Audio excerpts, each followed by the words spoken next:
Fala pessoal, Leonardo Cunha Underground Forces na área, trazendo mais uma entrevista exclusiva para vocês aqui no canal. No programa de hoje, uma entrevista com a banda Acid Storm, uma das mais promissoras bandas thrash da cena nacional dos anos 90. Se liga nessa entrevista exclusiva aqui do canal com o batera Alessandro Januzzi, falando da trajetória da banda na cena nacional dos anos 90. Vale muito a pena você conferir essa entrevista. Desde já, queria agradecer a todo mundo que tem se inscrito no canal, deixado aquele like, valeu mesmo, galera. E você, não é inscrito ainda? Corre lá, se inscreva, ative as notificações, compartilhe nossos vídeos, deixa seu comentário lá pra gente, isso é muito importante pra gente movimentar a cena. Desde já, obrigado a todo mundo que tem nos acompanhado. Estamos também no Instagram, siga-nos lá, @undergroundforces, beleza? Então se liga aí nessa entrevista com a banda Acid Storm, que lá vem chumbo na orelha, valor? Se liga aí, vamos lá!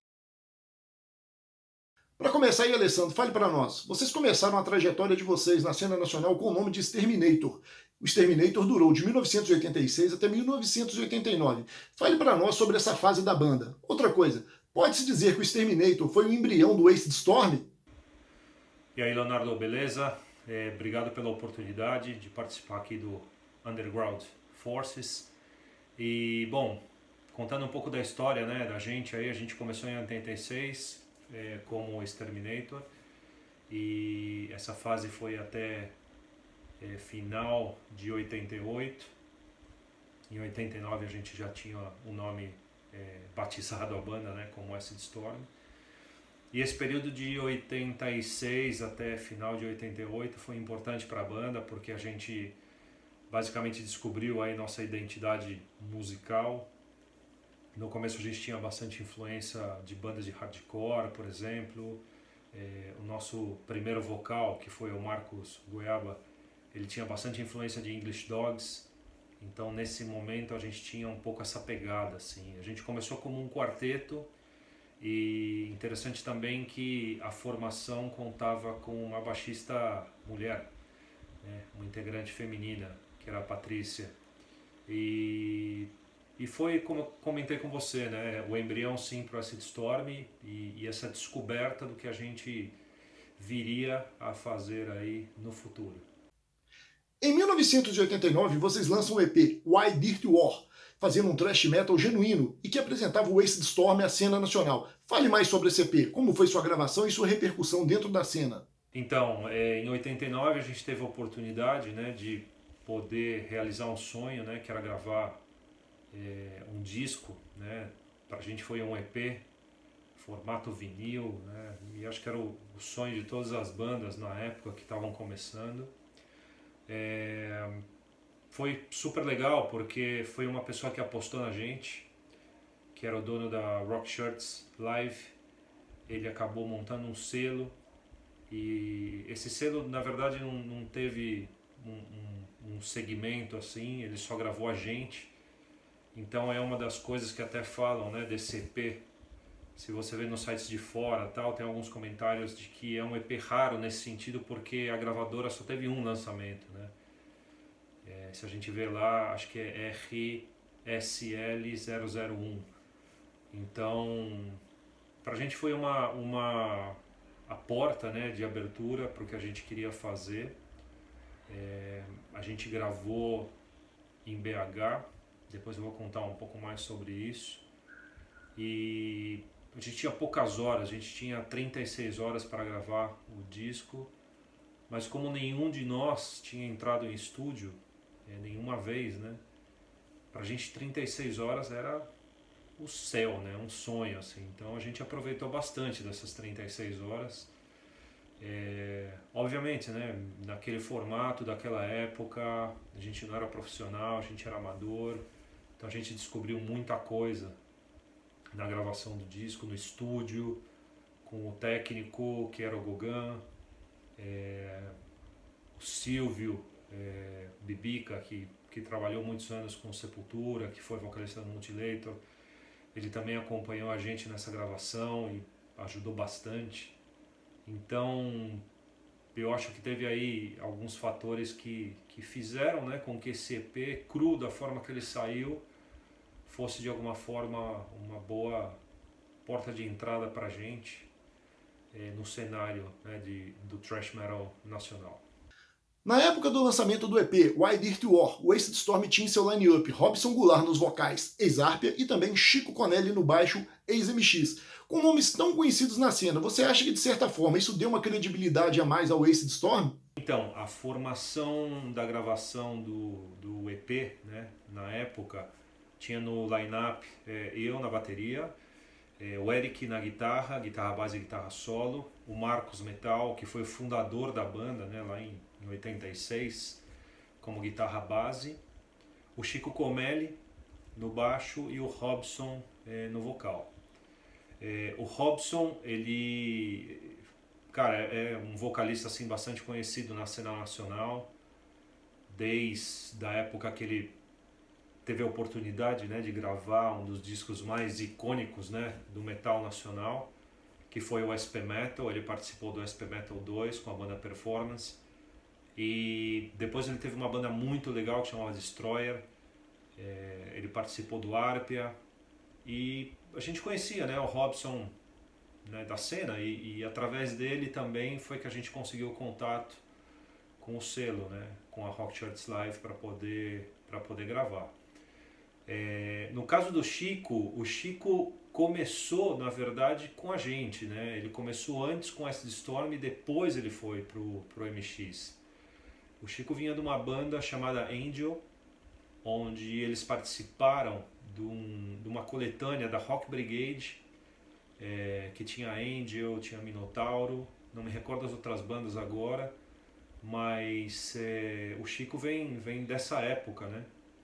E eu exatamente não me lembro como a gente conheceu o Chico, mas eu lembro que o primeiro ensaio com ele foi extraordinário, assim, porque ele é um excelente baixista e trouxe pra gente um elemento que faltava, né? Então eu acredito que foi bastante positivo, né, a entrada do Chico, e foi justo quando a gente começou a ensaiar. E logo depois disso a gente recebeu a proposta para gravar, né? Então eu acredito que esse line-up foi um line-up bastante potente, assim, né, para gravação desse EP. E principalmente por esses dois elementos que você comentou, né, na pergunta aqui, que foi o Robson e o Chico, né? Dois grandes músicos aí que colaboraram muito, né, para a gravação desse disco, e acredito pelo que a gente conseguiu concluir aí.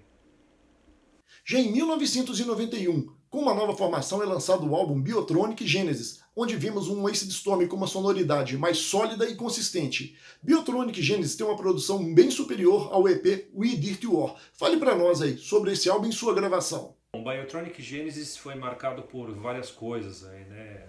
Mudança na formação. A gente teve a entrada do Stefano Moliner no baixo, porque logo após a gravação do Why Dirty War, o Chico Comelli saiu, porque ele recebeu a proposta para ir para o MX, e acho que da época, profissionalmente, para ele era um passo mais na frente, né? Porque o Acid Storm estava começando e o MX já tinha uma certa consolidação na cena. Então o Stefano entrou no baixo, e o Stefano trouxe muita influência de prog metal, vamos dizer assim, né? Ele gostava muito de uma banda chamada Watchtower, e ele também vinha de uma banda nacional chamada Social Fears, que era super assim prog, e eu acho que isso foi um elemento importante na mudança no nosso estilo nesse sentido, né? E o Mário também veio para substituir o Robson, né? O Robson acabou saindo, e o Mário entrou com uma diversidade vocal maior, né? O Mário tem uma potência aí para poder gravar diversos estilos musicais bastante importante, né? Então isso deu uma cara, né, diferente. Pra gente, os três integrantes que estavam, né, eu, o Eric e o Metal, eu acredito que foi uma fase de crescimento e adaptação, porque principalmente na parte instrumental, junto com o Stefano, a gente aprendeu muita coisa, e as composições que tinham basicamente como cérebro, né, sempre o Metal, o Marcos, o guitarrista, ele sempre foi o criador de tudo, né? E nesse disco a gente deu meio que uma viajada, né? Porque ele é um disco conceitual, ele conta uma história do começo ao fim. E tem muito desses elementos do que hoje, né, vamos dizer, as pessoas se intitulam como prog metal. E foi, acredito que, um crescimento, né? O disco teve uma produção melhor, porque a gente conseguiu mais horas de estúdio, foram 3 vezes o que a gente teve no primeiro. A gente teve 96 horas para gravar esse disco. A gente assinou na época um contrato com a Heavy Metal Maniac, que era do Moisés, da Hellion Records, e acredito que foi aí um momento onde se apostou mais na banda para poder fazer um lançamento mais coeso de um segundo disco, né? Já haviam aí passado quase 2 anos e acredito também que com essa nova formação a gente teve oportunidade de poder, vamos dizer assim, alcançar algumas outras coisas que no primeiro álbum a gente acabou ficando meio estancado, né? Vamos dizer assim. Biotronic Genesis é marcado pela entrada do vocalista Mário Pastore. Como você analisa sua entrada no Acid Storm? E o que a sua entrada trouxe de novo para o som da banda? Sobre a entrada do Mário, quando o Robson saiu, né, a gente buscou vocalistas e o Mário foi uma excelente surpresa pra gente, porque o Mário ele pode caminhar por vários lugares assim, né, de estilos musicais, desde o mais agudo, mais grave, né, tudo isso.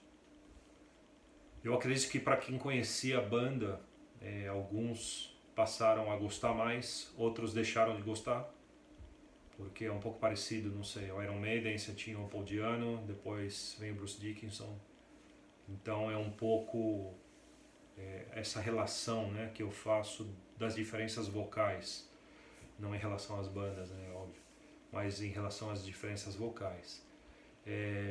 E eu acho que para a banda foi positivo, porque ele trouxe uma diversidade maior no que a gente podia explorar na música, junto com o Stefano.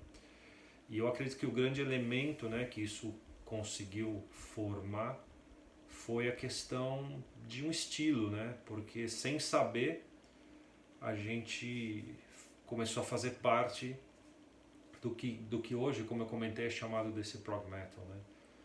É um disco conceitual, um disco com vocal grave e agudo. Então eu acho que a entrada dele foi importante e somou bastante pra gente. E é um cara que tem uma carreira aí vocal espetacular, né, até hoje. Então eu acredito que foi positivo para a banda, do crescimento, né? A gente cresceu, com certeza. Alessandro, fale para nós aí, como é que foi a repercussão de Biotronic Genesis, tanto no Brasil quanto no exterior? A repercussão do Biotronic foi interessante, porque muita gente abraçou e alguns não. Eu me lembro alguns comentários, né, que saíram em algumas revistas especializadas.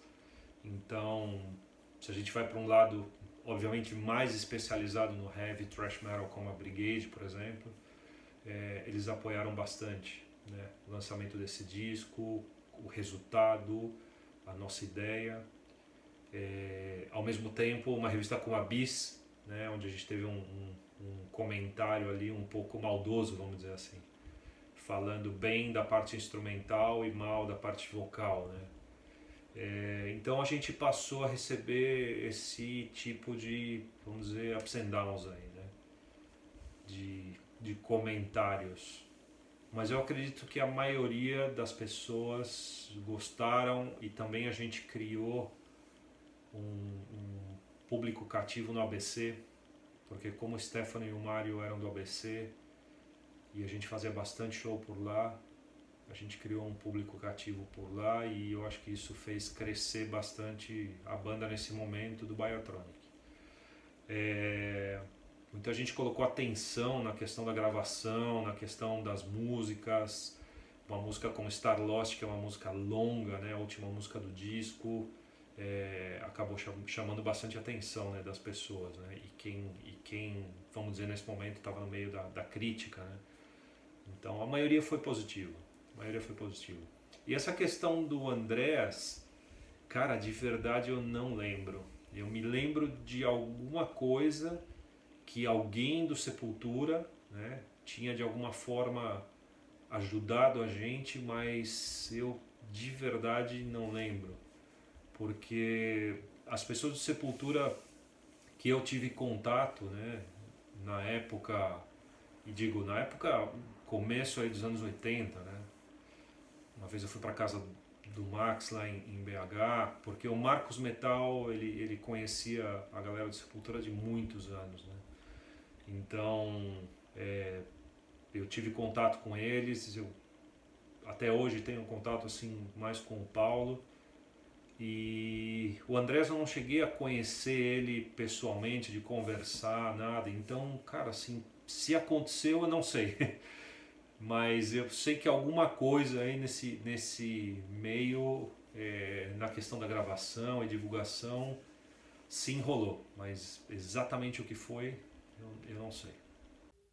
Alessandro, uma curiosidade minha. Vocês são uma banda de São Paulo, porém os 2 álbuns de vocês foram gravados aqui em Belo Horizonte no JG Studios, além de vocês estarem sempre tocando em festivais aqui em BH. Fale mais sobre isso. Nossa relação com o BH.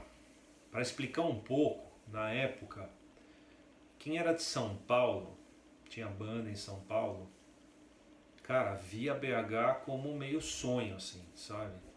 Quero ir para BH, quero conhecer a cena de BH, conhecer as bandas de BH. A gente era muito fã nesse sentido, né, cara?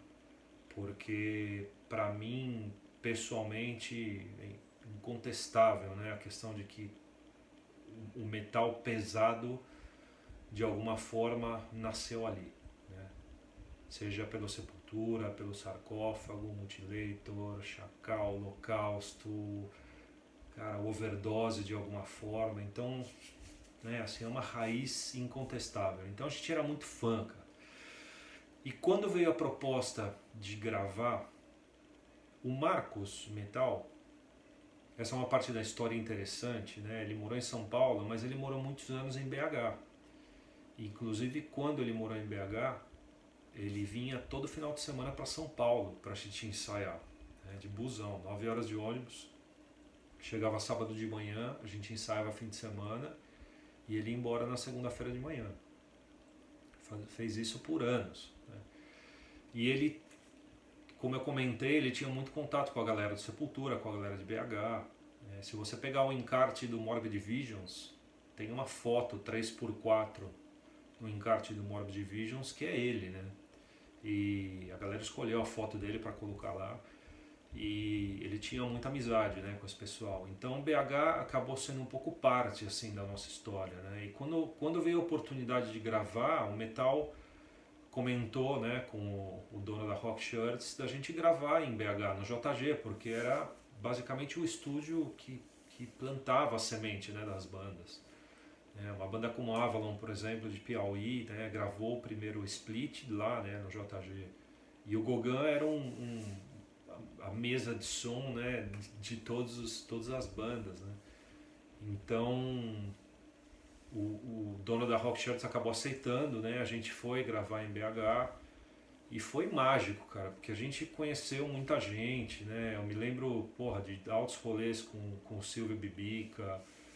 Uma vez eu fui num lugar aí que eles moravam juntos, tava o Cocama, tava o Rapadura, tava o Kelson, cara. E o Kelson, nessa época que a gente teve lá, ele tava pintando, cara, as capas do Sarcófago e do The Mist, cara. Quadros, assim, pintados à mão, né? E eu me lembro de entrar no apartamento que eles moravam e ver ele fazendo essas pinturas. E, cara, foi brutal, assim, né? A gente... Cara, eu fiquei pelo menos assim em êxtase, né, cara? Falei, porra, tô em BH, tô conhecendo a galera, tô entrando no mesmo estúdio que muitas bandas entraram.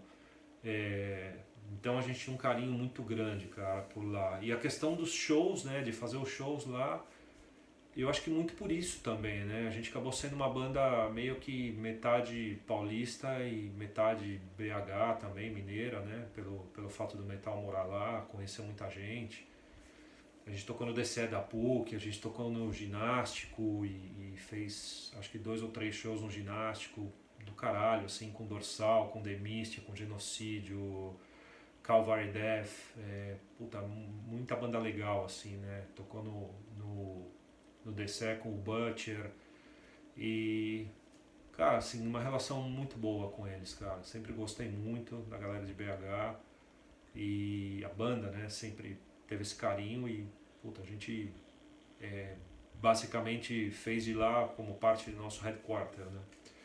E na gravação do Biotronic também. E a gravação do Biotronic é ainda mais legal, porque a gente tinha mais horas e a galera do Overdose deu uma força pra gente assim animal, cara. O Cláudio, com toda a parte de toques, né, de como gravar guitarra, amplificador que eles emprestaram, o Zé Balé me emprestou a batera, então gravei com a bateria dele, uma Yamaha na época, assim, muita coisa que pra gente foi incrível, assim, né? A gente foi no ensaio da Overdose, o Bozó fez backing vocals, né, pro Biotronic e foi demais, né? Foi demais. A Sylvia Klein gravou uma parte de voz na Last Days. Ela foi uma pessoa que gravou algo assim, né? Pela primeira vez com o Witch Hammer. E a gente adorou, a gente falou, puta, seria uma ideia pro Biotronic também. Então, muita relação, né, com a galera de BH. E o Gauguin também, né, gravou o primeiro, gravou o segundo, a gente meio que já conhecia ele e tal. E foi muito bom, cara, muito bom essa relação. Muitas saudades de lá, do pessoal de lá. E com muito carinho, assim, né, a gente tem essa recordação e esse contato, né, ainda com o pessoal de BH. Um lugar bastante importante para a gente, para o cenário nacional e eu acredito que para a história, né, da música no Brasil. A capa de Biotronic Genesis tem alguma ligação com a pintura da Capela Sistina de Michelangelo? A capa do Biotronic, sim, tem uma inspiração na história aí, né, da Capela Sistina, porque como eu comentei, foi um disco conceitual, ele conta uma história, né, do início ao fim, que é basicamente sobre a união de duas raças, né? Uma raça humana e uma raça de robôs. E essa ideia veio do Marcos Metal, guitarrista. Ele era nosso voivodiano da banda, ele adorava o Voivode, tinha muito essa coisa, né, da inspiração através dessa banda fantástica. O Stefano também. E eles juntos aí acabaram criando o conceito da capa, obviamente baseado no que falavam, né, as letras, e foi isso. E quem fez a arte, e também era um quadro pintado à mão, foi o Stefano, o baixista. Infelizmente a gente não tem, né, essa arte original, mas foi ele que fez, e a gente ficou bastante feliz com o resultado. Já em 1993, vocês gravam a demo tape Tomorrow Soldiers. Fale mais sobre essa demo. Tomorrow Soldiers foi, na verdade, o que seria, né, o começo, a preparação para o nosso terceiro disco. Aí aconteceram algumas mudanças, né, da época do Biotronic para essa época, porque o Mário e o Stefano acabaram saindo e o Robson voltou para a banda e junto com o Robson o Thomas entrou, um baixista que tinha já tocado no Sigrid e Ingrid, se eu não estou equivocado. E cara, tremendo baixista também, a gente gostou muito do estilo dele. E aí a gente foi pro que seria o terceiro disco. E o terceiro disco já vinha mais na onda do primeiro, né? Era uma evolução do primeiro.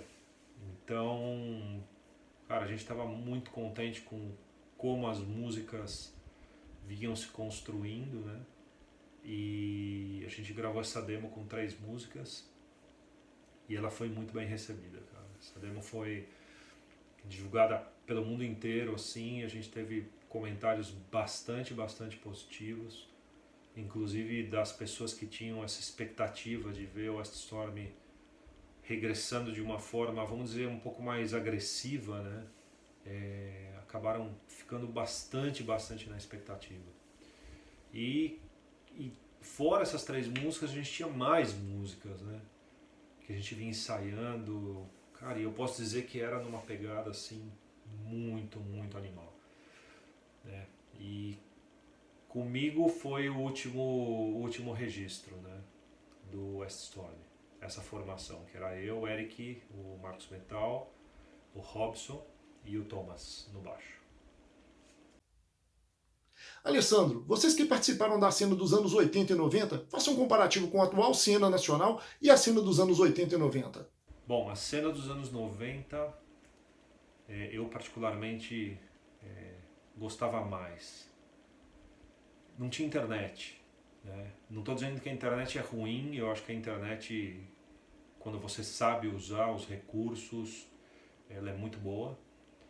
Mas na época, nos anos 90, a gente tinha as gravações nos estúdios ainda em fita de rolo, que para mim a qualidade é muito superior.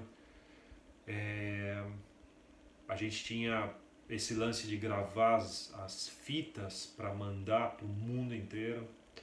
Então eu lembro de eu, né, pessoalmente, estar caminhando em direção ao correio em São Paulo com uma sacola com várias fitas, cara, para tudo que é lugar do mundo, né, que a gente tinha contato. E era muito legal, porque isso, quando chegava, gerava uma resposta através de carta. A gente tinha a caixa postal, então sempre ia lá na caixa postal buscar as cartas. E muita coisa acontecia nesse sentido. E eu acredito que era um momento mais seletivo, vamos dizer assim, porque hoje em dia tem muita facilidade para você fazer música e gravar. E muitas vezes você não sabe o que é real e o que não é, né? Então, eu sou bastante fã daquela época. Agora, a atualidade, como eu comentei, né? Se você sabe usar ela pode ser interessante também, né? Na forma de como você pode gravar. Então hoje você pode gravar estando de forma remota, vamos dizer. Como eu estou hoje aqui no Panamá e outra pessoa nos Estados Unidos. Tem um estúdio em casa com basicamente um computador. Você baixa um programa que é aquela sonhada mesa de som que você tinha no estúdio. E aí você consegue, né, nesse sentido, ser mais produtivo, mais independente, vamos dizer assim. Então pode ser que nos anos 90 a gente tinha mais dependência e os momentos atuais são de mais independência, né?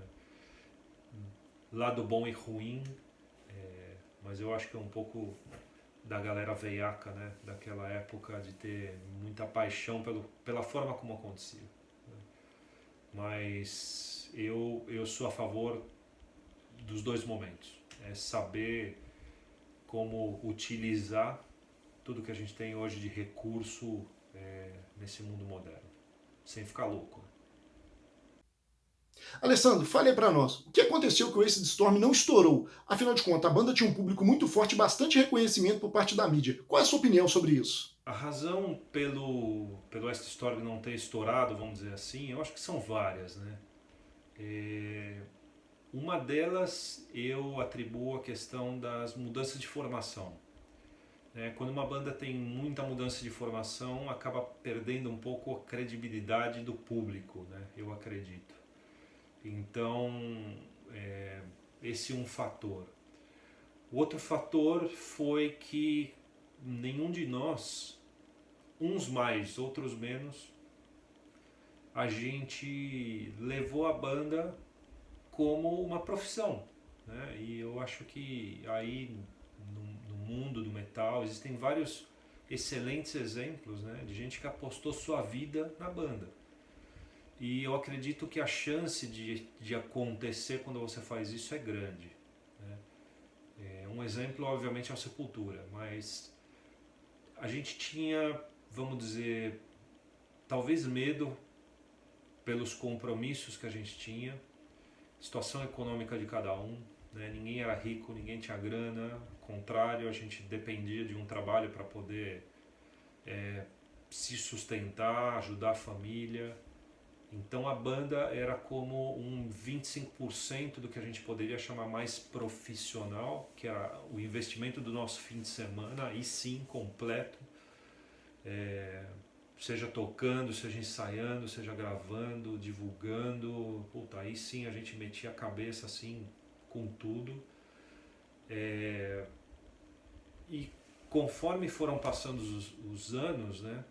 Essa transição dos anos 80 para os anos 90, outros estilos musicais surgiram, né?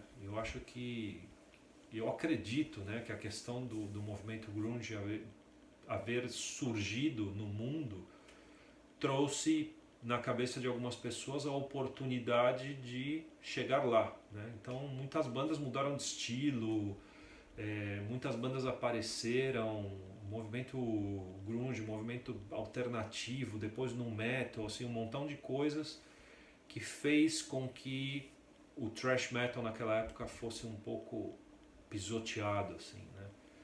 Para as bandas que ainda não estavam consolidadas. Esse foi um outro fator também que eu acredito bastante da gente não ter conseguido, né, chegar lá. Porque quando você está dentro do negócio, você sabe o esforço que é feito, né? A gente fazia muito esforço para conseguir as coisas. Então, se você me pergunta, é merecido? Com certeza, seria muito merecido a gente ter chegado mais longe, mas também a gente tem que assumir alguns erros, né? E o impacto, como eu falei, na questão dos estilos musicais novos, não ter se jogado 100% de cabeça pela questão da dependência econômica, pelo medo. Isso obviamente fez com que a banda tivesse, vamos dizer, um tempo de vida, né? Mas foram anos assim de muito orgulho de ter participado disso e felicidade de ter conhecido tanta gente nesse meio musical, que até hoje, né, a gente tem aí contato, a gente vê, então bastante feliz com a história. Até que em 2020 o Acid Storm retoma suas atividades e já com uma nova formação participa da coletânea The Thrash Metal Takeover da gravadora Mog Records, com 2 faixas totalmente inéditas. Fale para nós aí como é que foi essa volta do Acid Storm e fale mais sobre a participação de vocês nessa coletânea. Bom, Thrash Metal Takeover, volume 1, Mog Records. Primeiro agradecer ao Maurício e dizer que foi muito louco isso, porque eu acompanho bastante o MG Metal pelo Instagram do Jim. Gostava muito das lives e tudo isso, era sempre aí ligadão, né? E eu vi algumas coisas da Mog, né, através dele. E depois eu comecei a ver no Instagram da Mog, e o Maurício tinha alguns bootlegs, alguns discos legais assim, eu ficava amarradão. E eu acho que a minha conversa com ele começou aí, e não lembro exatamente a que ponto chegou na questão da participação da coletânea, mas acabou que surgiu isso, né? Eu vou lançar uma coletânea e tal, e eu tô buscando bandas. Cara, e na minha cabeça veio uma ideia muito louca, que eu falei, o Acid Storm tem um momento que não foi registrado, né, em disco, que foi o começo. Com o Marcos Goiaba no vocal, que era aquela influência que eu comentei mais em English Dogs e tal. Então na minha cabeça foi, eu vou entrar em contato com eles para a gente gravar 2 músicas, né? Uma música seria a regravação da Terminator, que foi, vamos dizer, a nossa primeira música que a gente compôs e que entrou na gravação de um disco, e que também tinha relação com o nome anteriormente da banda. E uma música chama Light of Fate, que a gente nunca gravou, né? E essa foi a primeira música nossa, né? Quando a gente ensaiava em umas garagens toscas assim, né? Que eu ainda perdia a velocidade na hora de tocar, os caras ficavam assim, né? Para eu, né, manter a pilha. E era muito engraçado, e isso me veio essa recordação na cabeça. Eu falei, eu vou entrar em contato com eles. Aí entrei em contato com Goiaba, entrei em contato com o Metal, E a parte de guitarra e baixo, tem um amigo nosso que é o Jean, que na época que a gente gravou o EP ele não era nem nascido ainda, mas é um cara bastante fã da banda e é um músico absurdo, assim. O cara toca o que você imaginar, toca guitarra, baixo, batera e muito bem.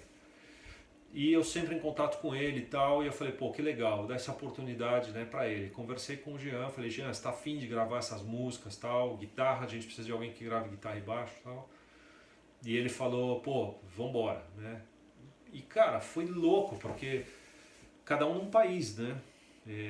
Eu aqui no Panamá, a galera lá no Brasil, e no Brasil eles também espalhados, né? O Metal em BH, o Goiaba em São Paulo, o Jean em Santo André. E aí foi essa coisa de gravar remoto, né? Usar a tecnologia como eu falei. Essa primeira música que a gente nunca tinha gravado, eu lembrava ela de cabeça, cara. Então eu fiz as bases da música com a boca, né? Gravei num telefone, mandei pro Jean por WhatsApp, falei, Jean, essa é a base e tal. O Metal incorporou uns dedilhados nas músicas e tal, né? E eu tinha as letras das músicas e eu mandei pro Goiaba e o Goiaba, né, aí falou, beleza, vambora. E cara, foi, né, um pequeno parto, vamos dizer assim, né? Porque a gente nunca tinha gravado dessa forma remota, cada um num lugar. A gente aprendeu com isso, né, em como fazer. E terminamos gravando as duas músicas. Quando elas estavam basicamente com tudo gravado, eu recebi todas as pistas aqui. E um cara aqui do Panamá, que é um músico tremendo também, que chama Rick, ele foi o que mixou pra gente, então foi mixada aqui no Panamá. E, bom, aí a gente mandou isso pro Maurício, né, pra parte da coletânea. Pô, e foi demais, cara. Não é um retorno da banda, vamos dizer assim, mas é uma ideia de contar essa história do início, né? O que foi o West Storm no começo. E a gente gostou muito do resultado, espero que todo mundo goste. É uma influência mais que tem a ver com o primeiro EP, como eu comentei, mais porrada assim. A voz é diferente porque tem aquela influência de English Dogs, como eu comentei. E, pô, espero que todo mundo curta, né? Mas foi demais, assim. Foi uma... E ainda mais nessa época de pandemia, né? Você fala, pô, em 2020 a gente conseguiu fazer alguma coisa. Isso foi bem legal. Com o retorno do Acid Storm, fala aí pra nós, Alessandro, o que os fãs podem esperar da banda? Bom, o retorno, né, do Acid Storm muito provavelmente vai terminar em um disco. A gente quer fazer um disco.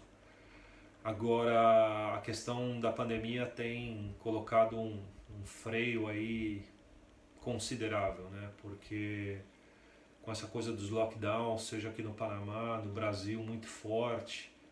Então a galera sem trabalho, né?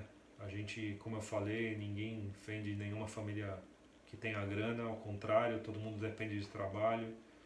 Então a gente está meio que respeitando esse momento e entendendo que a velocidade vai ter o seu tempo, né? Porque as preocupações hoje são diferentes, né? Então pessoas que estão preocupadas em como colocar o pão na mesa, né? Então a gente não quer fazer nenhuma pressão psicológica para ter um disco já, né? Mas a gente quer sim gravar, a gente quer gravar e pouco a pouco a gente vai construindo essa ideia. O que a gente vê um pouco impossibilitado de fazer por enquanto é a questão de shows, né? Também pela situação, mas até pela minha localização, né? Eu não estou no Brasil, já fazem 14 anos já, e isso coloca um pouco mais de trava, né? Vamos dizer assim, para poder se reunir e fazer um show. Mas quem sabe no futuro, né? Agora a questão de alimentar a criatividade musical e poder criar de verdade, né, músicas novas e um disco novo, isso a gente tem ideia assim de fazer, mas respeitando esse tempo, né, de agora. Os álbuns Why Dirty War e Biotronic Genesis foram relançados em CD com vários bônus. Fale pra nós aí, como é que foi a repercussão desse lançamento? Bom, os dois registros nossos, né, em vinil saíram em CD, né? O Why Dirty War e o Biotronic Genesis, né? O Biotronic Genesis é uma versão muito legal do Slipcase, tem um livrinho e tal, West Storm também tem um encarte bacana, né? O primeiro, o Why Dirt War. E, cara, eu acho que isso sempre ajuda, né? Porque é uma mídia num formato diferente, onde muitas pessoas que não têm acesso ao disco de vinil, principalmente, né, a geração mais atual, tem a possibilidade de comprar, né, uma mídia física, né, para muitos que colecionam e tal. E eu acredito que isso é importante para as bandas, né? Você lançar o seu trabalho em diferentes formatos, né? Apesar que hoje a gente sabe que o CD é o formato que menos as pessoas consomem, mas eu acredito que foi bastante válido, né, a gente ter lançado. Chegou em muitos lugares do mundo inteiro e muito legal, muito legal. Tem umas músicas bônus nos dois lançamentos, tem as demos, né, que a gente gravou, tanto a Last Days of Paradise como a Tomorrow Soldiers. E também tem algumas músicas que seriam aquilo que eu comentei do novo disco, né, com uma formação diferente, e que contam aí um pouco da história, né, do West Storm até esse momento. Então eu gostei muito de ver os lançamentos, né, a produção, o encarte, as fotos, né, muito legal. Assim, eu era a pessoa responsável por arquivar todo o material, né? Então todas as fotos que estão aqui foram fotos que eu mandei para poder produzir esse material, né? Eu ainda tenho muita coisa aqui comigo e demais, assim, gostei bastante e todos, né, gostaram, bastante feliz com o lançamento dos dois discos em CD. Alessandro, fale para nós, esses relançamentos serviram como combustível para que o Acid Storm voltasse ativa?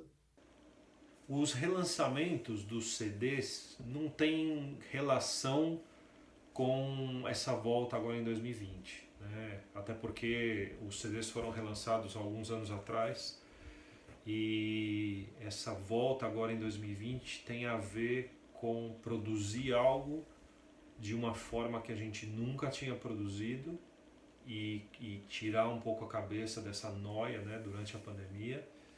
E o segundo ponto foi resgatar o início da banda, contar um pouco da história do que foi o começo de verdade. Então essa foi a ideia, né? Obviamente que quando você vê um lançamento em CD, né, esse relançamento, te dá uma ideia das possibilidades, né, do que você pode fazer. E quando o Maurício Damog comentou, obviamente, do Thrash Metal Takeover, e o lançamento seria num formato CD, de alguma forma você faz uma relação mental, vamos dizer assim, né? Mas não que uma coisa tenha puxado a outra. Inclusive, eu acho que um sonho da gente agora é gravar esse disco que eu comentei e poder lançar na versão vinil, né? Porque eu sou da época do vinil, coleciono vinil até hoje, fiz cagada de trocar vinil por CD, comprando algumas coisas de novo agora, né? Mas eu coleciono disco e eu tenho uma paixão pelo formato, e é um formato que tem voltado, né, com muita força.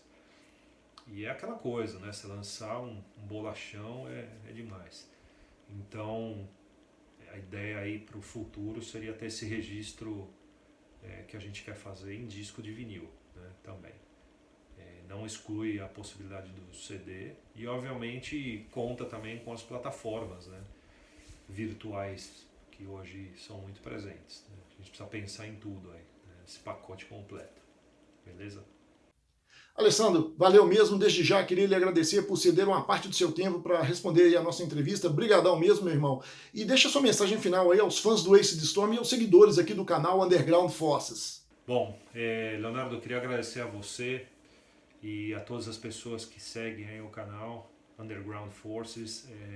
Eu acho que é uma iniciativa super válida sua, né, de fazer essas entrevistas e também dar uma força pro pessoal, né? Eu acompanho, você tem dado bastante força para todos e a música é algo mágico, então eu acredito que independente dos estilos que a gente possa crescer ouvindo, absorvendo e que enriquece muito, o nosso meio musical que construiu a nossa adolescência, vamos dizer assim, né, que é a questão do metal, a música pesada, tem muito respeito hoje pelo mundo e graças às pessoas, né, que fazem com que isso continue, né, a questão do seu canal, a questão dos seguidores do seu canal. Então agradecer a todo mundo, dizer que a gente também espera que todos estejam aí com saúde, que estejam bem. É um momento bastante difícil, a cabeça da gente está meio que dividida em várias coisas que têm acontecido e não é fácil, né? Então a iniciativa de poder fazer esse motor funcionar, né, do seu canal e os fãs e tudo isso, eu acho que é incrível, cara. Então te agradecer muito, dar os parabéns e mandar um tremendo abraço para todo mundo, né, e dizer que a gente é muito agradecido pelas pessoas, seja uma, duas, 10, 20, 100, isso é independente, né? A gente é muito agradecido de poder ter participado desse movimento em algum momento, né? Tá voltando agora, podendo registrar um trabalho e muito, muito agradecido, tá? Um grande abraço, cara, se cuida muito, todos vocês aí do canal também se cuidem bastante e a gente vai sair dessa, tá bom? Valeu, abraço.